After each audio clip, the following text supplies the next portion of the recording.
What tells you, what moves you to live your life the way you live it? Come on, what influences your life this morning? I'm trying to get into you this morning a picture of this person, Jesus Christ. I want you to understand it. There's nothing really hard in it, because you see, all you have to think about is this person that loves you. That's it. So this little lady comes in and she's dragged in before Jesus, caught in the very act of adultery. These guys must have really worked hard on this plan. It's a scheme. It's a trick. It's a trap. Obviously, because there's no man there with her, we can assume that this has been a setup. But you see, the law, the Old Testament law stated that if this was the case, and this is noted way back in the Old Testament, that if a man and a woman committed adultery, you see, they would both be brought before the Lord. And the punishment for this sin was death by stoning. Death by stoning. I don't know whether you've ever been hit with a stone. I've got a mower that sort of throws a few occasionally, and I get a bit whack with them, or you bit the whippersnip, it hurts, doesn't it? Death by stoning. That was the day in which they lived. And so the picture is here that here she's dragged in and thrown down before Jesus, and here she is guilty before these men. They wanted to test him, they wanted to catch him out, and they said, Master, Jesus, here was this woman caught in the act of adultery. What are you going to do about it? The law says we stone her. What are you going to do about it? Because really what they're trying to trap him with is that if he says to them, well, all right, let's stone her, then he's going to lose face or going to lose his pulling power with the people, because you see, they love Jesus. You see, he's always out there, the sinners are. He's always out there down at their parties. He's always out there down there with his arm around them. And you see, if he suddenly enforces this law, not only would he break the Roman law and could be in trouble with them, but you see, they're banking on him, say, yeah, well, we're going to have to stone him, therefore, you see, and he will lose his popularity. So here he comes, and he's there, and of course they come down, come on, Jesus, what are we going to do? The law says we stone him. It's a setup, because you see, the man's not there. Of course, women in the day in which Jesus lived were nobodies. You realise the status of women? They were nobodies. They were on the lowest end. You see, they were to be seen and not heard. They were there to work in the house. They were there just at the whim of their husbands almost. They were nobodies. You see, this wasn't a big deal to these guys at all. This was just a woman, and she was caught in adultery. That's the lowest of the low. And to stone her would have been something that they could have easily done. In fact, it seems to indicate here they had their stones with them. That's the picture. And they're trying to trap Jesus. Jesus, come on. What's the answer to this? What will we do? What are you going to do with this woman's life? The lowest of the low. I don't know what's happening in your life this morning. I don't know what you're dealing with. You might have financial difficulties today you can't get over around. You might have broken relationships this morning. You might have a marriage that's on the rocks. I don't know what's going on in your life today. You might be emotionally abused. You might have these things from the past that you can't get over. You can't get around. They just come and haunt your life. This little lady was an abused lady. Here she's being used by the church, by the religious leaders of the day, to win a point. It's tragic. What's going on in your life? Come on, guys. What are you addicted to? What's tearing you up? What's going on in your life this morning that you just can't get over? What's going on in your life this morning that you just get up and it floods into your mind and you think, oh, can I go another day with this? You see, what's going on in your life today? You see, I know in a crowd like this that's going on. Why? Because of my own life. Can you see her there? Dragged in, humiliated, Does anyone care about her? No. She's there to win an argument. Absolutely abused. Torn up on the inside, no doubt. Can you imagine? Don't even think too much about this. Can you imagine what these religious leaders have gone through, the length they've gone to set this up? They've really worked at this. This is a plan. You see, they've sat down and hatched this out around a table. They're like, oh, this is what we'll do. And she is the object of it. There she sits in utter humiliation. Nowhere to go. The stones are ready. You see, what's her next moment's going to hold? Stones crashing into her head until she's dead? You ever get that low in your life? Nobody loves me. Nobody cares. Does anybody know what I'm going through? Oh, if only somebody would be here to help. If only somebody could help. So there she comes, sitting there. They're questioning Jesus. Come on, Jesus, give us your answer. We want to know. We want to know what you think. Isn't it amazing? That's why I love this Jesus. You see, that's why he's so attractive to me. Because he sees right into the heart of everybody. Do you think you're not known this morning? Come on. The Bible tells us he knows us right down. He even knows what we think this morning. He knows what's passing through your mind. Think you think of that much, I know. You see, he knows everything this morning. There's nothing he doesn't know. Every thought that's passing through your mind, he's on to today. He knows it. The Bible even said he knows even the number of hairs upon our head. Right? As they disappear. He knows you. You see, he knows what you're going through this morning.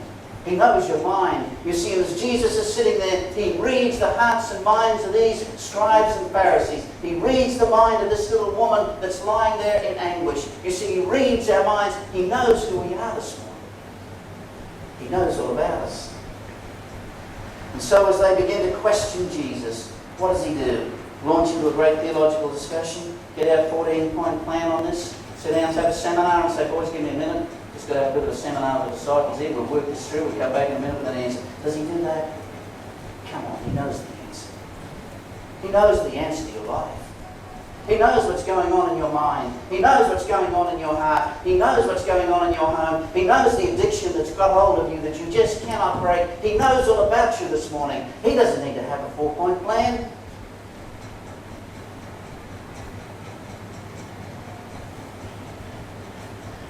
But Jesus stooped down and wrote on the ground with his finger as though he did not hear.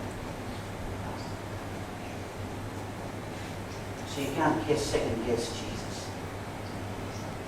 You see, when we're wanting to work out our lives, and we try, don't we? We run around trying to fix our problems. Man, if I could just, well, Johnny, you don't know what I've been through. Johnny, you don't know what I lived through as a kid. You don't know the abuse of the past, Johnny. You don't know where I've come from. Johnny, you don't know what I've got to live with today. You don't know what's going on in my home. You couldn't understand, and I couldn't. But he can. He can. And so here he is, and he stoops down in the dust and begins to write on the ground. And the commentators have gone to town on this. Well, maybe he wrote the names of them. Maybe he wrote this. Maybe he wrote... I don't really care what he wrote. I often squat down and just doodle on the ground. That's probably what he did. I don't know. But here he is. He just squats down on the ground and ignores them. As if he didn't hear them.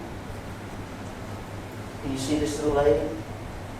I'm sure she had tears in her eyes. She's facing a violent death. You ever face death? She's facing a violent death at the hands of angry men. There's no one with her. You see, they've conveniently got him out of this. That's the setup. You see, he should have been there with her. You see, he's part of this. She's got no one with her. And here she is. Can you picture her? You ever feel like this? You see, there's nobody understands me. There's nobody with me. There's no one to carry the load. There's no one to be beside me. Can you see her there with the tears rolling down her face? You see, she's got no hope in the world. And yet there's this person, Jesus.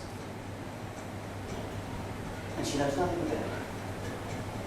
And he's down squatting, drawing on the ground. So when they continued asking, not going to let this go. So when they continued asking him, Jesus, come on, I want an answer. We need to put this woman to death. She's broken the law. Come on, give us an answer.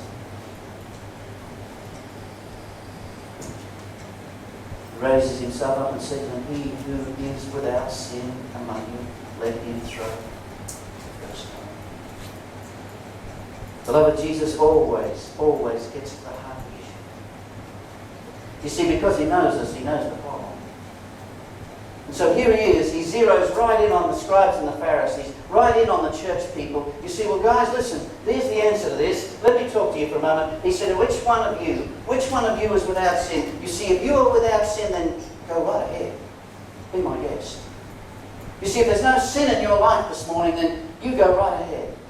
You nail it. Get that rock and nail it. Come on, guys.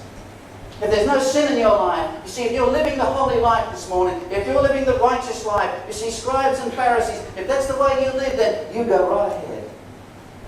You nail it. Come on. They're exposed. Beloved, we're always exposed when we come to the face of Jesus. And we do things in the dark, you know, we think we get away with it. There's never a thing you can do or think or say, beloved. I need to remind you and remind myself this morning. There's nothing we do, think or say, no matter how far away from our eyes we think we are, we never ever do it. And it's not sin. Because you see, Jesus sees everything. He sees into the very depths of our hearts. And he hums it right back into these guys and said, listen, if you don't have sin in your life, then you go ahead and do it. You see, if you've never done anything wrong, then go ahead and do it. And you see, we get so caught up in the little things. You see, as Christians even, guys, listen to me. As Christians, we get so excusey, don't we? We can excuse so much in our own lives. You see, we let so many things go through to the keeper. You see, we don't keep our eyes for him. We don't keep our ears for him. We fill our eyes and our ears up with all the rubbish under the sun. And yet we want to be Christ-like. And we're going to come down here Sunday morning and sing the songs and praise him. But you see, we let so much in.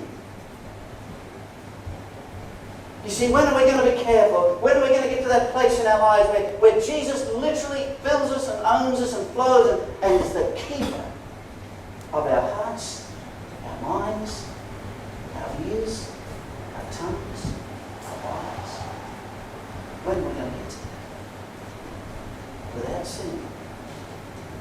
Jesus puts his finger on the problem. It's sin. It's always been the problem. What is sin this morning? Well, it's just me. It's just selfish, self-centered me. Living for me. Going after me. Wanting to make me happy. It's all about me. See, all my body drives is about me. Making me happy. Me. Sin. You see, I'm the God of my life. Sin. I've set myself up. I resource myself. I've got all the answers. I try and fix this problem and that problem. Sin. Self-sufficiency. Got a problem in my life? I can fix it. Until we come to a crashing, burning, flaming end. Apostle Paul came that way, didn't he? On the road to Damascus. Knocked off his donkey. Face to face with Jesus.